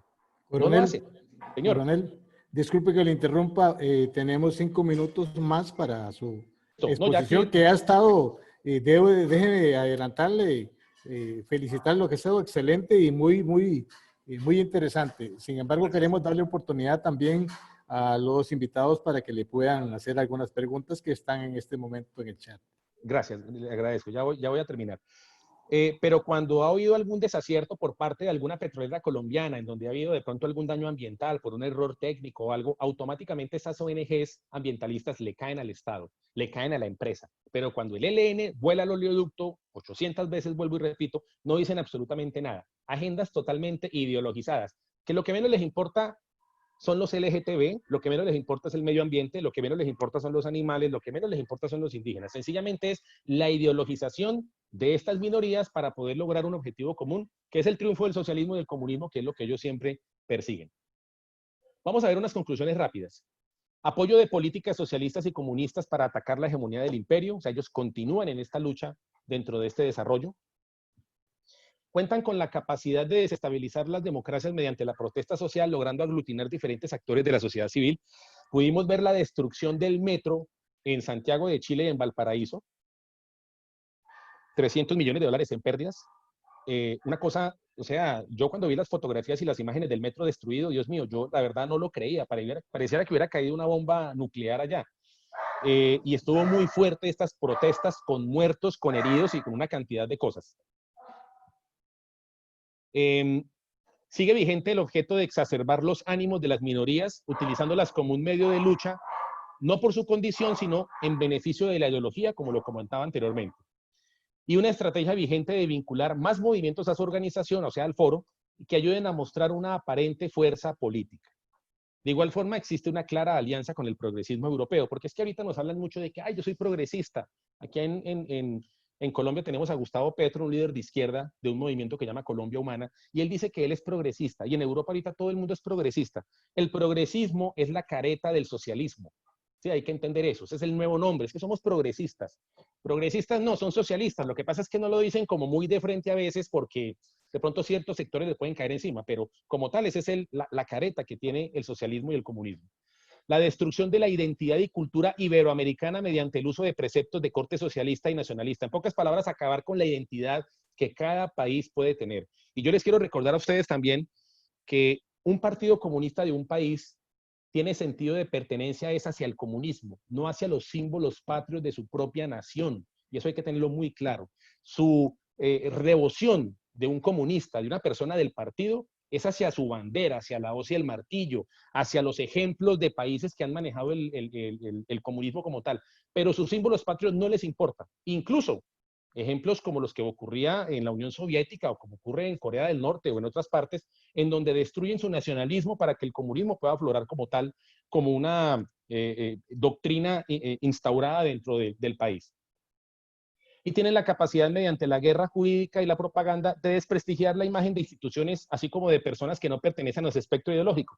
El ejército de Colombia tiene unos ataques tremendos por parte de la izquierda, tratando de desprestigiarlas, porque todos somos conscientes que los grandes resultados contra terroristas de las FARC y del ELN obviamente las ha dado el Ejército Nacional, y el Ejército Nacional de Colombia es uno de los ejércitos más profesionales que hay en el mundo inclusive. Entonces siempre la izquierda va a estar detrás allí haciendo propaganda negra, desprestigiando las fuerzas militares, porque obviamente las fuerzas militares, sobre ellas es que realmente ha recaído la base de la democracia, y que los terroristas de las FARC pues no hayan logrado su tan anhelada toma del poder por la vía de las armas, lo cual era obviamente bastante difícil. Bueno, yo creo, don Julio, que esta es la presentación y las conclusiones. Yo les agradezco mucho por todo. Bueno, Raúl, buenas noches. Agradecerle pues por la presentación, como decía don Julio hace un momento. muy excelsa, muy profesional, muy clara. Yo creo que para las personas que no tenían conocimiento acerca de qué es el Foro de Sao Paulo y qué es el socialismo del siglo XXI, ya les quedó perfectamente claro. Sin embargo, pues tenemos unas preguntas, Raúl, Señor, que quiero formularle para que usted les dé todo. respuesta. Como primera medida, el señor ¿Mm? Didier Zamora Sí. Fernández. Pues, Esperen un momentito. hijo. Henry, ¿me Didier escucha? Zamora Fernández nos manifiesta la siguiente pregunta. ¿De qué desigualdad hablan los partidos progresistas? Pues ellos hablan de una desigualdad en que los ricos cada vez son más ricos y los pobres cada vez son más pobres. Resulta que ni matemáticamente ni económicamente eso está comprobado. Eh, la desigualdad es algo innato en el ser humano. O sea, no somos iguales todos. Eh, si Henry es más pilo que yo, más inteligente que yo, y es mejor para los negocios, pues muy seguramente Henry va a poder obtener una mayor calidad de vida porque es más inteligente que yo, sencillamente. Y de pronto yo no soy tan inteligente, por colocar un ejemplo. Entonces él va a tener una mayor calidad de vida porque va a poder tener un poquito más de dinero y va a poder tener una mayor capacidad de tener algo más de bienestar. Entonces realmente el tema de la desigualdad sencillamente lo que busca es generar conflicto, una lucha de clases, una lucha entre las diferentes clases sociales, pero realmente la idea no es acabar con la desigualdad, la idea es acabar con la pobreza. Eso es lo que realmente sí afecta a la gente, la pobreza, no la desigualdad. Siempre seremos desiguales y siempre tendremos ambiciones de cada vez tener más, y yo creo que eso es innato en el ser humano. Entonces yo creo que, pero sin embargo es un tema que ellos lo manejan muy bien y obviamente les ha dado resultado, porque muchas de las marchas y protestas del año pasado se basaron en ¿qué? En el tema de la desigualdad. Alguien colocaba un ejemplo, miren, un, eh, un tipo, un chileno, que ha escrito varios libros relacionados a la parte de la economía y la liberalización del mercado, él decía que si a cada persona de un país, por colocar un ejemplo, le dieran 100 millones de pesos, a cada persona de un país le dieran 100 millones de pesos, estamos hablando incluso ricos y pobres o como sea, cada uno 100 millones de pesos, pues la desigualdad va a continuar. O sea, vamos a seguir siendo desiguales, ¿sí? Claro, vamos a tener más, pero seguiremos siendo desiguales. Lo que pasa es que la izquierda maneja el discurso de que la desigualdad se maneja es quitándole a los ricos para darle a los pobres y que todos seamos iguales. Incluso si eso llegara a ocurrir, a lo último, los pobres continuarían siendo pobres y los ricos volverían a ser ricos porque ellos saben dónde está el dinero. Aquí lo que hay que acabar es la pobreza, definitivamente, no la desigualdad. Incluso las tasas de desigualdad a nivel mundial, al igual que la pobreza, han disminuido. ¿Por qué? Por la globalización. ¿Gracias a qué? Al libre mercado. ¿Mm? Gracias, Henry. Bueno, Raúl, mire, el señor Nespalí Rojas Rivera nos hace la siguiente pregunta, o dos preguntas en una. La influencia de Rusia en el foro y segundo, ¿por qué funciona la doctrina moderna del comunismo en Rusia y China? Pues realmente el saludo que le dieron en el foro de Sao Paulo del 25º encuentro celebrado en Caracas, no, pues no lo hizo el gobierno de Rusia primeramente. Lo hizo fue un movimiento político que es de izquierda y que es legal en Rusia, ¿sí? Que es legal en Rusia y le mandó el saludo. Seguramente es un movimiento político que tiene sus seguidores, no creo que sean muchos tampoco, porque si bien es cierto, la Unión Soviética fue un sistema, manejó un sistema comunista y socialista que realmente les trajo muchos problemas, o sea que ese movimiento como tal que le da el saludo no está en representación del gobierno de Rusia, ¿no? Entonces, digamos que es ya a montu propio del movimiento político que lo quiere hacer. Y en este momento Rusia está abrazando el capitalismo. O sea, Rusia abraza el capitalismo, abraza el libre mercado. ¿Y por qué lo hace? Pues porque tuvieron la experiencia de la Unión Soviética en donde se dieron cuenta que ellos debían crecer económicamente para poderse convertir en una potencia. Y en estos momentos Rusia es una gran nación, es un país prácticamente capitalista. La China tiene un modelo político comunista, pero económicamente manejan el libre mercado y es una nación también muy importante en este aspecto, pero ellos todavía mantienen los cimientos políticos del comunismo, pero económicamente son capitalistas, que me parece que ha sido algo muy inteligente de parte de ellos. Miren, la China hace aproximadamente, durante la revolución cultural de Mao Zedong, había un 80% de pobres.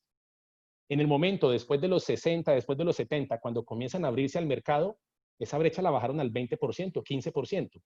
¿Gracias a qué? Gracias al libre mercado. Entonces, sistema político comunista, sistema económico capitalista, que es lo que actualmente existe en la China. Bueno, gracias Raúl. La siguiente pregunta nos la hace el señor Iván Franco desde la ciudad de Ibagué, en Colombia. ¿A qué cree usted que se deba la disminución del poder gubernamental en Latinoamérica? Ya que como usted nos mostraba, hace aproximadamente 15 años casi toda Latinoamérica estaba bajo el control de la izquierda. O sea, la gobernabilidad, que se haya perdido la gobernabilidad o algo así. A ver, Ley, ¿a qué cree usted que se deba la disminución del poder gubernamental en Latinoamérica? Ya que como usted nos mostraba, hace aproximadamente 15 años casi toda Latinoamérica estaba bajo el control de la izquierda. Bueno, bueno, creo entenderle la pregunta. Yo creo que pudimos ver en las ayudas que a partir del 2002 hasta el 2010 más o menos, fue una década donde prácticamente todos los presidentes de Latinoamérica eran de izquierda. Y bueno, ¿por qué la siguiente década esto cambió? Por el ejemplo de Venezuela. Realmente el ejemplo de Venezuela fue prácticamente lo que hizo que muchos países dijeran, incluido Colombia, uy, no, por esta línea no podemos seguir. Si seguimos por esta línea, vamos a terminar como Venezuela. Y ese es un temor que hemos tenido nosotros aquí en Colombia, más porque tenemos a Venezuela aquí al lado de nosotros. Aquí tenemos 1.200.000 venezolanos refugiados. Se vinieron de Venezuela para Colombia y los tenemos acá. Y eso ha generado una crisis humanitaria importante aquí en Colombia. Pero como tal, la misma gente se ha dado cuenta que la izquierda realmente no promete nada, realmente no garantiza que haya un desarrollo y un progreso en una nación. Y en estos momentos, como les mostraba yo en el mapa, hace 20 años, todo el mapa rojo. Y hoy en día ve algunos países de rojo, pero la gran mayoría están siendo gobernados por presidentes de centro o de derecha. Obviamente la corrupción es en todos lados, la corrupción es de izquierda, la corrupción es de derecha, y eso hay que tenerlo claro. Ustedes dirán, bueno, pero es que aquí Raúl defiende a capa y espada el capitalismo, todo esto, pero realmente sí lo puedo defender. Yo prefiero mil veces estar anclado en un modelo capitalista, en un modelo socialista que ha generado tanta miseria y tanta hambre y tanto dolor. Pero como tal, eso es lo que ha generado que hayan habido cambios políticos en la región, y es precisamente por el ejemplo de Venezuela, que ha sido desastroso. Bueno, muy bien. El señor Vespalí Rojas Rivera pregunta, ¿este movimiento comunista moderno ha fracasado o sigue latente su potencial de inestabilizar las naciones en Latinoamérica? Pues es que es muy fácil. Es que ahorita uno ve que el Foro de Sao Paulo lo conforman partidos comunistas de sus países, pero son partidos que incluso algunos no tienen personería jurídica. Ahora ya se cambiaron la careta, ahora le llaman progresismo, ¿sí? Entonces, aquellos comunistas recalcitrantes de hace 20, 30, 40 años, hoy día se hacen llamar, ¿qué? Progresistas, ¿sí? Porque suena más bonito, porque progresista viene de ¿qué? Viene de progreso, viene de que yo estoy cada vez cambiando más supuestamente para bien. Entonces, obviamente, ellos no sacan la bandera roja con la hoz y el martillo porque pues mucha gente, venga, eso hasta allá no vamos. Pero si dice, hombre, es que yo soy progresista y yo quiero que todos estemos bien, que todos tengamos un sueldo básico universal, que tengamos salud gratuita, tal, y se meten por ese lado y han captado muchísima gente. Miren, hay personas que pertenecen a partidos progresistas y que no saben que realmente esos partidos progresistas son una vertiente del comunismo y del socialismo. No lo saben. Sencillamente están allí porque también es cool, ¿no? O sea, es como la moda poder militar en este tipo de partidos. Y más porque en Europa prácticamente el progresismo ha sido fuerte en diferentes países y los jóvenes han sido captados fácilmente. Y vuelvo y repito, no leen o no se dan cuenta realmente de el origen de toda esta situación. Y no solo el nombre de progresista, otros nombres también que les ponen como renovación o movimientos nacionales. Hay uno en Italia que es así como el Movimiento Nacional para el Futuro o algo así. Le ponen nombres bonitos, mejor dicho, pero realmente están tapando con esa máscara lo que es realmente comunismo y socialismo. Bueno, el señor Iván Franco Dice, no es contradictorio que el movimiento LGTBI tenga apoyo del comunismo cuando su comunidad fue masacrada en el pasado por estos partidos, como fue el caso del Che Guevara con esta comunidad en Cuba. Pues es que es increíble, es lo que yo digo que la gente no lee. Es increíble, el Che Guevara tenía campos de concentración supuestamente para reconvertir a los gays, para reconvertir a los homosexuales, y asesinó a homosexuales. O sea, el Che Guevara no gustaba de los homosexuales. Y es increíble ver marchas de la agenda LGTB donde salen a desfilar los gays y tienen en su camisa el logo del Che Guevara. O sea, es que realmente no conocen la historia. O sea, ellos no saben que el comunismo ha generado más de 100 millones de muertos en el siglo anterior. Nomás en la Unión Soviética fueron como 70 millones, en la Revolución Cultural de China de Mao Zedong fueron 28 millones, más los muertos del Holodomor de la hambruna en Ucrania, que fueron como 2 millones de hambre, física hambre, murieron allá. De igual forma en Vietnam, en Laos, en Camboya. Hombre, y sin embargo la gente sigue matriculada en este tipo de movimientos, o sea, porque no conocen la historia. Eso mismo pasa con la agenda LGTB. Hay muchas comunidades LGTB que conocen el asunto y que no están vinculados en este tipo de agendas porque sencillamente no se sienten representados, porque saben de que este tipo de agendas están realmente siendo, ¿qué? Es una agenda ideologizada de izquierda que lo que busca es reivindicar la ideología, más no las necesidades que puede tener la comunidad gay. Pero sí es muy curioso que los gays se identifiquen con el Che Guevara, cuando el Che Guevara fue uno de los principales asesinos de homosexuales en Cuba, ¿no? Bueno, dice Dino, no nos pone el apellido, el Foro de Sao Paulo como herramienta de indoctrinamiento y reclutamiento de sectores más frágiles, jóvenes y universitarios. ¿Qué nivel de influencia tiene Cuba y Rusia en ese proceso? Yo pensaría que no es tanto la influencia de Rusia. Rusia es un país que anda en una tónica, obviamente, de generar mercado, de generar condiciones buenas para su comunidad, para su país. Es más la injerencia que Cuba puede tener, ¿sí? Que Cuba puede tener ¿con qué? Con los universitarios de los diferentes países. Vuelvo y repito, aprovechan la lucha de clases. Increíble que en pleno siglo XXI, año 2020, todavía los movimientos de izquierda sigan reivindicando la revolución cubana. O sea, es triste que no conozcan, vuelvo y repito, la historia. Y por eso es muy común ver en universidades públicas de Colombia imágenes del Che Guevara, imágenes de Fidel Castro, imágenes de Lenin, de Engels y de Marx. ¿Sí? Es común ver eso. Pero vuelvo y repito, no sé si es que no han leído la historia o es que de pronto se sienten muy identificados con estas personas. Entonces, es un tema bien, bien complicado y la verdad, ustedes bien lo saben, el comunismo y el socialismo ha tenido una capacidad de hacer una propaganda que cala muchísimo en la mente de las personas. Yo creo que ellos han sabido aprovechar la propaganda, la han utilizado muy bien. Ellos, al igual que Hitler en la Alemania, manejaban un ministerio de propaganda que se dedicaba precisamente a eso. Entonces ellos son muy hábiles prácticamente desde la revolución de los bolcheviques en 1914, han sido muy hábiles en el manejo de la propaganda y los jóvenes obviamente no son una excepción. Bueno, nos escribe Milagros Ortega desde Argentina. Ella pregunta, ¿cómo se encuentra en este momento con el gobierno Fernández, o sea, allá en Argentina? Pues el problema de Fernández es que lo que uno puede apreciar y leer en los medios de comunicación, pues aquí en Colombia nos basamos en la información que encontramos en los medios de comunicación. De pronto la señorita que está en Argentina tiene una percepción diferente por cuanto está allá y habla con la gente. Pero la percepción que podemos tener aquí en Colombia es de que Alberto Fernández es una marioneta de Cristina Kirchner, de que efectivamente quien gobierna y quien manda es ella. Hay una percepción de que el hecho de que su movimiento político que ganó hizo una coalición con el Partido Comunista y con diferentes movimientos de izquierda, que en cierta forma eso también genera como algo de, pudiera ser preocupación. Hay un desprestigio latente también en Cristina Kirchner a raíz del asesinato de este fiscal que hacía las investigaciones a ella por corrupción. Entonces son una serie de cosas que como tal se han venido manejando en ese país. Alberto Fernández está asociado al Grupo de Puebla, que es la reunión de presidentes y expresidentes que tienen en común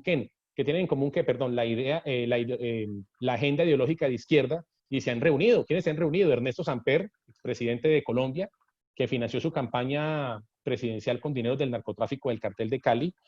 Ha participado también Dilma Rousseff, ha participado Pepe Mojica, Rafael Correa, y también Kirchner está allí dentro de este grupo, y Alberto Fernández obviamente secunda esta actividad. Entonces ya el grupo de Puebla es algo con un nivel un poco más alto, porque son presidentes y expresidentes que conforman esta organización.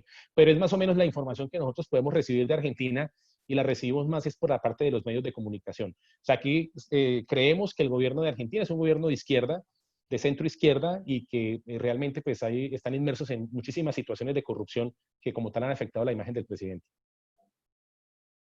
Andrea Fernández, me imagino que ella nos escribe desde Argentina, dice: hoy está muy vigente en Argentina, en las redes encontramos el odio hacia el que tiene un poco más.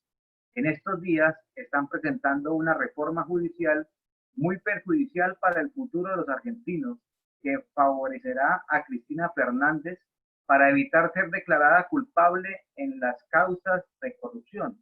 Ella nos hace este comentario y qué bien, y aquí como dicen los españoles, en buena hora, porque pues complementa la respuesta que usted acaba de dar a la pregunta anterior. Bueno, seguimos aquí. Don Neftalí Rojas Rivera nos dice: esta modificación del espíritu filosófico de igualdad a equidad será la clave del éxito. La corrupción es la causa de la caída del color. ¿La corrupción es la causa de la caída de qué? Del color. Del color. Imagino que hace referencia al color de los partidos, ¿no? Ah, ya. Era la primero de la igualdad y la equidad, que me parece que es un tema, es un tema importante. Yo creo que nosotros tenemos que ser, vuelvo y repito, nosotros somos desiguales por naturaleza, pero sí tenemos que tener igualdad ante la ley. O sea, la ley nos debe procesar a todos dependiendo de cómo sean las cosas. A veces hay que entender que los movimientos o partidos que pueden estar en el espectro del centro a la derecha quieren que haya impunidad o que haya desigualdad ante la ley. No, la igualdad tiene que ser ante la ley. Yo sí estoy de acuerdo en que seamos iguales ante la ley. El rico, el pobre, el afrodescendente, el indígena, el joven, el viejo, lo que sea. Todos debemos ser iguales ante la ley. En otros aspectos, obviamente, pues no vamos a ser iguales por el comentario de pronto anterior que yo hacía. Y ya en lo que hace referencia, digamos, al color político, yo considero que para uno enmarcarse dentro de un movimiento, dentro de un partido o dentro de un dogma o doctrina, pues es sencillamente como leer y conocer qué es lo que esa dogma, doctrina, movimiento o partido ofrece y propone, ¿sí? Yo la verdad me baso más en la propuesta de que yo quiero ser libre para yo hacer lo que quiera, pero que esté dentro de la ley, obviamente. O sea, que yo tengo la libertad de comercializar, que tenga la libertad de poderme mover por todas partes como yo quiero hacer, tener la libertad de asociarme con quien yo quiera y como lo quiera hacer, obviamente desde que se respete la ley. Desafortunadamente el comunismo y el socialismo no ofrece esas garantías de libertad. Ellos hablan de la libertad como algo pues muy importante en su agenda, pero es que realmente los países socialistas y comunistas que hemos conocido, lo que más adolece es de libertad precisamente. O sea, eso es lo que realmente no tienen o que realmente no configuran allí. Bueno, ya para finalizar, nos dice Dino: sería genial tener los contactos del señor coronel. No sé, Raúl, si tiene algún inconveniente para que lo suministre. Ninguno. Yo estoy a la orden para ustedes y les agradezco mucho por haberme escuchado y claro, la idea es seguirnos reuniendo virtualmente, por lo menos, y que podamos compartir experiencias y ciertos conocimientos. Pero claro, sí, Henry, mis datos no hay ningún problema. Entonces, ya lo subo aquí por el chat, los dejo, el número telefónico, que es el mismo número de WhatsApp, para que se comuniquen con usted. Bueno, la última para cerrar la presentación del día de hoy. Don Iván Franco dice: ¿cree usted que al querer reivindicar los fracasos como Cuba y Venezuela, el Foro de Sao Paulo haga uso de la ventana de Overton para en un futuro hacer creer, me imagino, ver estos gobiernos como triunfadores? No sé si... Ellos, sí, pues la ventana de Overton es digamos, es una estrategia de hacer que, se maneja mucho como en psicología, que es hacer querer ver algo que no está bien, hacerlo ver bien. Pero cuando yo quiero hacer ver algo bien, que no está bien, yo debo hacer un proceso lento para que a lo último capten mis ideas. Yo les voy a poner un ejemplo muy sencillo y es el ejemplo del sapo. Usted coge un sapo y lo mete en una olla donde el agua está caliente y el sapo se tira, pero automáticamente pega el brinco y se sale de la olla, ¿no es cierto? Pero si usted coge el sapo y lo tira a la olla y la olla está con el agua fría, pero está encima de una estufa y se está calentando, el sapo va a estar en el agua agradable, agradable, no va a sentir mucho la diferencia y a lo último el sapo termina ¿qué? Quemado, porque no sintió el cambio, no sintió la diferencia. Y eso es lo que la izquierda ha hecho en diferentes gobiernos y les colocaba yo el ejemplo de Chávez. Chávez decía que no era socialista, él decía que estaba a favor del mercado, del libre mercado. Él estaba a favor de la integración de los países, estaba a favor de los negocios, iba a respetar la propiedad privada. Y por ahí se fue poco a poco. Y poco a poco le fue metiendo cosas. Venga, aquí tenemos problema con el mercado, tenemos problema con la propiedad privada, tenemos que hacer estas reformas. Y poco a poco se fue metiendo y luego comenzó a expropiar y comenzó a hablar de que el socialismo era la panacea y era lo mejor. Pero eso fue un proceso que le duró como 3 años. No se sintió. Donde Hugo Chávez desde un principio hubiera dicho, es que yo quiero que implantemos el socialismo en Venezuela, no hubiera ganado. ¿Listo? Pero fue un proceso que él lo fue llevando poco a poco y a lo último caló en las mentes de los venezolanos, gana Chávez en Venezuela y a lo último el desastre que ya todos conocemos. Pero normalmente la ventana de Orbeltrón obedece a un proceso lento que se va haciendo para poderle cambiar la mentalidad a una persona. Es más o menos en lo que ellos hacen. Ellos no caen de frente con el tema del comunismo, ¿no? Ellos comienzan a adornar la cosa y que hay que ser progresistas y que hay que hacer esto y a lo último ya ellos comienzan a botar toda el tema relacionado a la ideología, pero mediante un proceso lento. No es así de una, ¿no?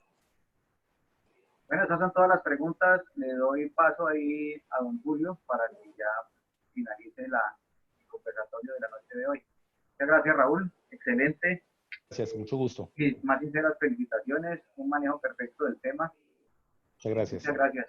La verdad, nos hace honor a la red en Colombia y a la red internacional tenerlo ahí como conferencista invitado. Muchas gracias. Muchas gracias, Henry. Muchas gracias, don Julio. Gracias, don Henry. Gracias, coronel Rojas.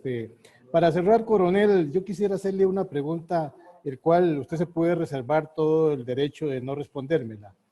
En Costa Rica estamos en los últimos meses, ahora con el tema del COVID, estaba la comunidad costarricense sintiendo una percepción de que el gobierno nuestro, de Carlos Alvarado, está buscando inclinarse un poco del centro hacia la izquierda.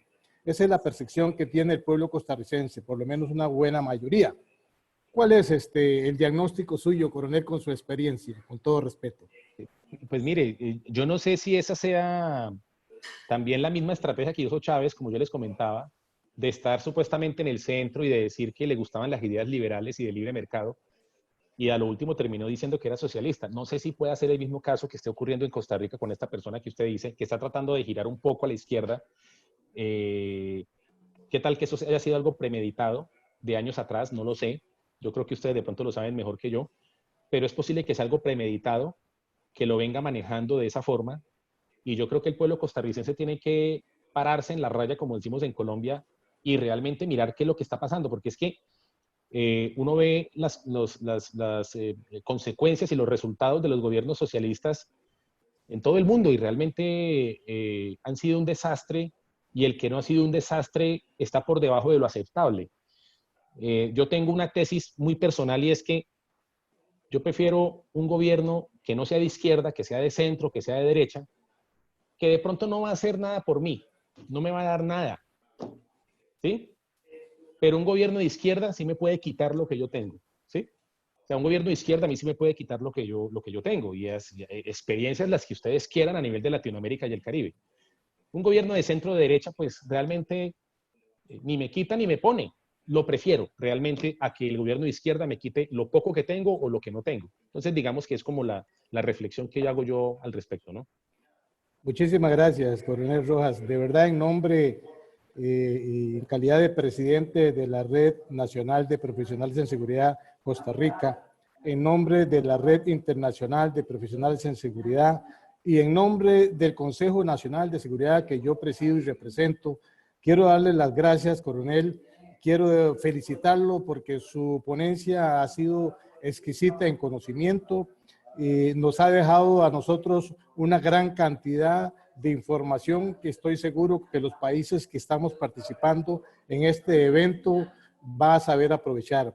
Desde ya quiero invitarlo, coronel, a que me permita y me acepte la invitación a que usted pase a formar parte de la galería de invitados internacionales especialísimos que tenemos nosotros, donde estará acompañando al doctor Javier Gamero Quinocita, que es uno de nuestros ponentes internacionales que hoy forman parte de esta galería, del licenciado Fernando Berrocal Soto, exministro de Seguridad Pública de Costa Rica, y otros profesionales que hoy adornan y nos dan el honor de tenerlos como miembros de la galería de personas honorables e importantes de las redes que yo represento, coronel. Muchas gracias, don Julio, muy gentil por sus palabras y estoy a sus órdenes, muy amable. Gracias. Bueno, entonces, don Henry, usted tiene ahora la palabra para irnos despidiendo y darle la palabra al final al coronel Rojas para que también se pueda despedir. Adelante, Henry. Bueno, Julio, muchas gracias primero por permitirnos utilizar este espacio a la red de profesionales Capítulo Colombia. Pues veo que el tema fue bien aceptado. Hay buenos comentarios en el chat, fuera de las preguntas que se hicieron, también muy concretas, muy puntuales. Agradecerle nuevamente a Raúl por la participación. Es un tema que es vigente, es un tema que se está viendo continuamente en los medios de comunicación a nivel mundial. Inclusive hoy veía otra situación en España respecto de eso. Hablaban, por ejemplo, de que el gobierno de izquierda en España sacó un real decreto donde ordenaba quitar las pensiones a los militares que ya estaban en retiro y a aquellas personas o esposas o beneficiarios que porque su esposo ya fallecido ya, pues lógicamente la pensión pasa a manos de la esposa de sus hijos. ¿En España? En España. Entonces, fíjese que no es un tema de pasarlo sin precaución, es un tema que toca dedicarle tiempo, leer más profundamente, mirar cuál es la situación que se está presentando en cada uno de nuestros países, someterlo a un análisis, a unas controversias juiciosas para poder determinar cuál es la situación real en cada uno de nuestros países. Le agradezco, Raúl, le dejo pues para que se despida. Le agradezco también a los participantes de esta noche el haber estado presentes y haber escuchado toda la charla. Siga, Raúl, pues ya con la despedida. No, pues les agradezco mucho por darme la oportunidad de expresar algunos conocimientos y algunas experiencias. Yo espero que más adelante podamos nuevamente, como les decía, compartir información, compartir datos, compartir experiencias, que es bien interesante. Y de verdad, don Julio, que lo felicito por esta red nacional, porque eso permita que conozcamos de todo un poco, de todos los países, ¿no? Y más en estos temas que son tan interesantes y que son tan importantes, porque aquí Henry toca un tema que no lo conocía de lo que está pasando en España, y es preocupante que este tipo de cosas puedan ocurrir en nuestros países, ¿no? Entonces, los invito a que leamos mucho sobre el tema también. No es lo que yo diga, es lo que está escrito también, lo que uno puede apreciar en los documentos. Y espero que nos podamos volver a reunir. Muchísimas gracias, les agradezco. Gracias, coronel. Gracias, Henry. Y quiero agradecer antes de despedirnos a los colegas e invitados especiales que esta noche nos acompañaron desde Guatemala.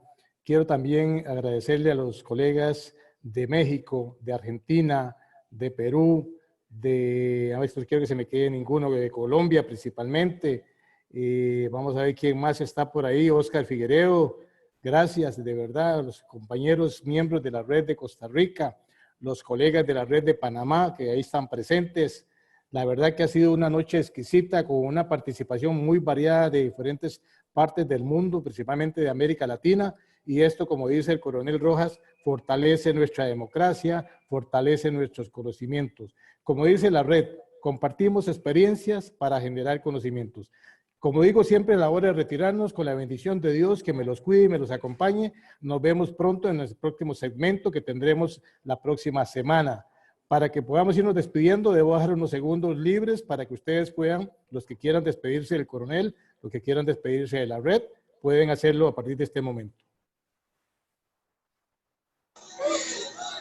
Muchísimas gracias, Tocayo Rojas. Que Dios me lo siga bendiciendo. Un verdadero placer haberle escuchado.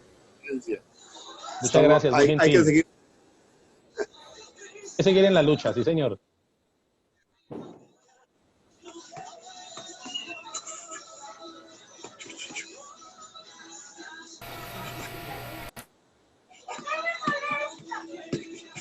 Pueden activar los micrófonos los que quieran despedirse.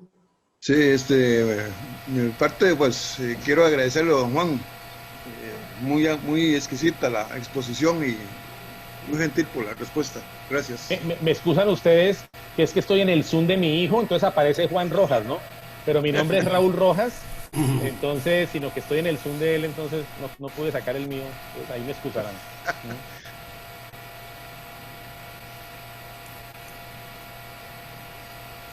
Bueno, creo que estamos llegando así al final de esta transmisión.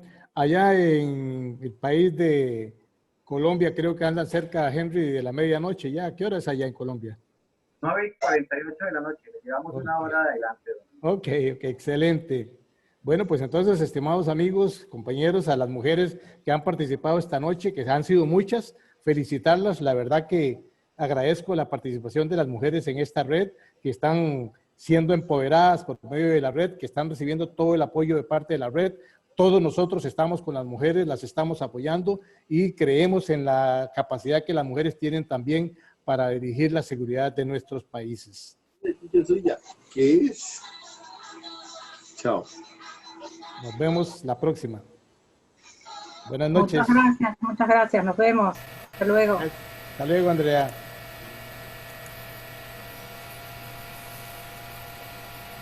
Hasta luego, Alberto. Hasta luego. Hasta luego, Ider.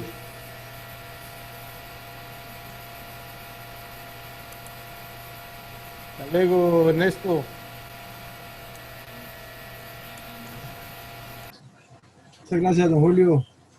Gracias, Eric. Buenas noches. Buenas noches.